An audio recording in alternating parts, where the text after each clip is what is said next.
জাহান্নামীরা জাহান্নামে থাকতে থাকতে তাদের প্রচন্ড ক্ষুধা লাগবে, ক্ষুধা এবং তৃষ্ণা তাদের কলিজাটা ফেটে যেতে চাইবে। এক পর্যায়ে তারা আল্লাহর কাছে বলবে, আল্লাহ আর পারি না, আমাদেরকে একটু খাবার দাও, একটু পানি দাও।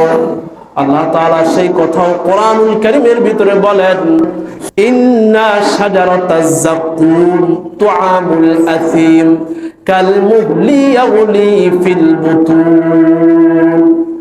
ও আমার বান্দারা শোনো, জাহান্নামের খাবার কেমন হবে। ইন্না শাজারাতাজ যাকুম তুআমুল আসিম, যাকুম নামে একটা বৃক্ষ জাহান্নামের ভিতরে থাকবে। ওই যাকুম বৃক্ষের ফল পাপিষ্ঠদের, জাহান্নামীদের খাবার হবে। এখন আবার আল্লাহ তাআলা নিজেই বর্ণনা করতেছেন ওই যাকুম বৃক্ষটা, যাকুম নামক বৃক্ষের ফলটা কত ভয়াবহ। আল্লাহ তাআলা বলতেছেন, কালমুহলি ইয়াগলি ফিল বুতুন কাগলিল হামিম।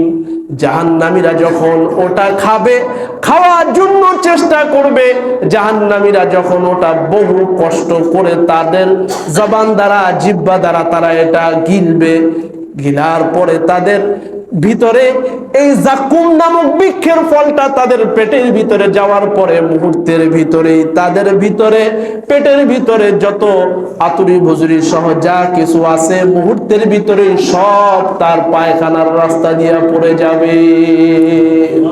নাউযুবিল্লাহি মিন যালিক।